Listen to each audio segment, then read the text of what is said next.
Hello and welcome, everyone. I'm your host, Ali, one of the founders of Knowde. Our goal with the series, as you know, is to share the perspectives of the changing digital landscape in our industry. It's exciting to have Sean Tilley, CEO and CCO of Tilley Distribution, with us today. I'm sure many of you guys know who Tilley Distribution is, but let me set a little bit of context. They are a global specialty ingredient distributor, constantly investing in their product catalog, distribution capacity, and value-added services to better service customers across many industries. With resources around the world, Tilly is a well-diversified distributor of ingredients, specialties, and lubricants. Sean helped transform a regional family business into now a global player. Sean, it's great to see you again. Maybe before we jump in, you can share a little bit more about the company and background. Oh, thank you, Ali. Great, great to be here. I'm actually honored to be part of this series, given who some of your past guests are. It's an impressive roster you've been able to engage with. But Tilley Distribution, at its core, we're the sales and logistics arm for the producer partners we represent. So we're a brand extension for them.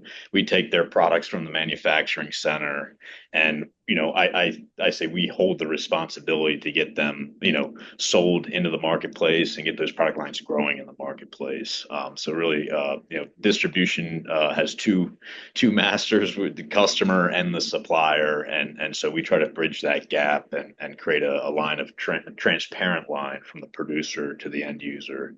Um, you know, we spent a lot of time, focused on our business, our markets, and you mentioned the word transformation. We're constantly trying to transform ourselves to be at the leading edge of the markets we serve, and as a business, because it's what makes us sustainable into the future. I agree. How long have you been leading Tilly? In for, Formally, I would say 5 or 6 years as the CEO role. Before that, I held COO roles. I had coming out of, we were a family business, became a private equity backed business in 2020. I had a long transition period with my father, who was the former CEO, and that was probably about a 6 year transition period from doing that with him, and then I brought on a private equity partner to scale our business and go from a large regional player to a global specialty leader. Oh yeah. So you've been around long enough where you've seen a good number of changes. Quite a Uh, few. how would you characterize today's distribution environment compared to, 5 years ago? I, it's a great question. So I would start with consolidation is a major theme, and us being part of that. Consolidation that it's a highly fragmented industry, particularly distribution in particular.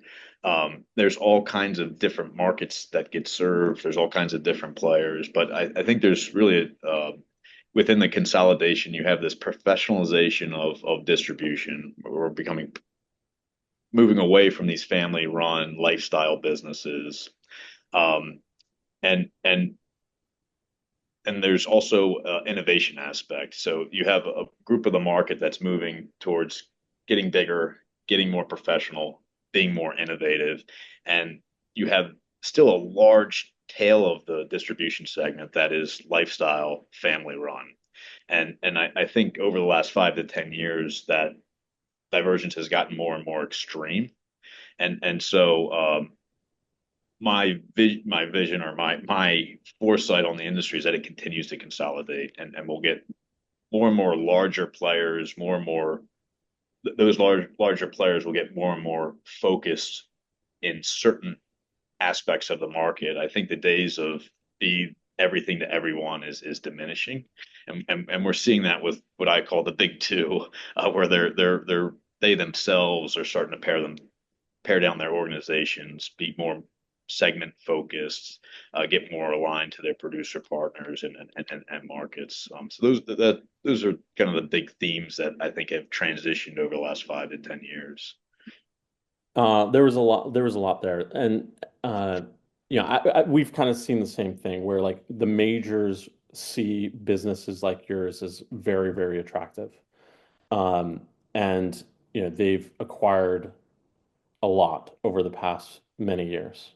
And now it feels like the majors are almost trying to act very locally again. And so, it's this ebb and flow that constantly happens in this industry. And I agree. I think acquisitions, although are going to continue. Outside of, folks just acquiring more distributors, what are the other levers that folks can pull in order to improve performance? Well, obviously, and your organization's on kind of the leading edge of it, but it's the digitization of businesses. I think when I first came into the industry almost nearly 20 years ago, a lot of paper was moving through offices, and you would throw bodies at capacity issues or bottlenecks. And today you're utilizing digital tools to address the transactional work. And so I think the companies that can really improve themselves, embrace the digital era. I think they innovate themselves, or they take those digital tools to create innovation within their businesses, learn how to use that to enhance the customer experience. For distribution, the customer experience is so important, right? My customers can go to a lot of different places to get their supply. But if I can create a frictionless, efficient way of doing business for them, they're more likely to come back to us and stay with us. And so, for example, we have some back end integrations with some very large customers of ours, or very important customers, where we're integrated into their banking, we're integrated into their ERP. We have information flowing in both directions. It's very efficient for that customer to have us be almost a part of their operations and planning, and that becomes very hard to displace us. And so it's a strategic tactic we use to improve our business, improve our sustainability of our business, and also drive growth. If we can do that with customers who are growing, it grows us. Yeah. Um, I love what you said, and I'm going to come back to that in a second. At Knowde, we hire a lot of people from outside the industry, and I've been in this industry a long time, as you have, and certain things that we do have become almost like expected and like not challenged and all that. But when we hire these outsiders and they look at like some of the basic things, like for instance, when somebody wants to buy any chemistry, they've got to go get a bunch of documents to come along with it. And when they sell chemistry, the customer's expecting to get a bunch of documents along with it. And the first question some folks ask is why? Like who's still sharing documents? Like why are we doing this? Quality regulatory are checking a box that I got the documents, right? It's wild. So coming back to customer experience, totally agree on that framing, and that's how you build sort of a differentiated moat compared to everyone else. Is that where you're investing most of your sort of tech dollars today? I, it will be. I would say, because give your listeners a quick background if they don't know much about us. We went from a family-run regional business, brought in a PE partner. We made a series of acquisitions in a very short period of time. So then we had to, integrate three, equal-sized acquisitions to our business. So we spent a lot of time and investment on our IT infrastructure. I think once that was mapped and put in place, we then, worked with you and your team, Ali, to clean up our master data, and now we're turning on that customer interface side of the business, and that's where we'll continue to grow on that side. So whether that's integrating directly with customers or trying to get them to use digital channels to drive efficiency for them and also us, right? It's a two-way proposition, I guess. And then we'll also invest on the supplier side. As I said earlier, we have those two masters, we also have to be efficient for our producer partners. And so to have integrations or systems talk back to the producers or have them talk to us in a digital format, just improves their efficiency, improves our efficiency, and then at the end of the day, it enhances that customer experience. Totally agree. I mean, so it sounds like, with the acquisitions, you had to, rebuild the foundation. And I would imagine it's, big investments in ERP and Oh CRM. yeah, it's not even rebuild; it's transform, and right? Yeah. Got it. Yeah, that's a lot to undertake in the next couple of years, and agreed that the next step would be, supplier and customer experience. Out of my own curiosity, like when you think of supplier experience, are there one or two use cases that you think would be really valuable to your producer partners? I mean, on the you brought up documents. It's a burden for all distributors. It's a real burden for my business in that we service a large portion of our sales go into the food ingredients, life sciences, flavor and fragrance market. So there's a quality regulatory burden for our clients, and so to have um, you know to have systems and technology to drive that information sharing to meet all those quality standards and internal uh, you know quality controls and assurances, there's a huge efficiency. As nodes can maintain our documents for us, maintain them for the customers. That's a big piece. I think sampling is a huge friction on producers and distributors, and so creating efficient ways to transfer that, not just information because it's sales data, right? It's selling activity, but also transfer that information of sample requests, the fulfillment. There's a whole cost center there on producers and distributors and customers for that matter. But it's a lot of manual transactions, a lot of manual work to do that fulfillment. Um, and then the other is just visibility for producers through the distribution channel to those end markets. Where is the customer demand? Where's all that data, um, market data going from distribution sales back to the producer? Yes, utilize CRM, etc. But the producers don't always have great visibility to that through their distribution channel partners. So that's another area I think uh, you know, we as a company will invest in to make sure our producer partners feel like they've got total visibility of where their products are, why they're going there, and who's using it for what use case. Yeah, I think that is a huge differentiator. Being able to, yeah, adoption. I don't think I'm saying anything novel here. Adoption of CRM in our industry has not been so good, and so understanding how the product is being used, why it's being used, and being able to roll that up and be able to chart trends and be able to talk about the pipeline in terms of applications and markets and where things are going. I think is a massive differentiator, and it's just like it's data and system problems that have to be put in place.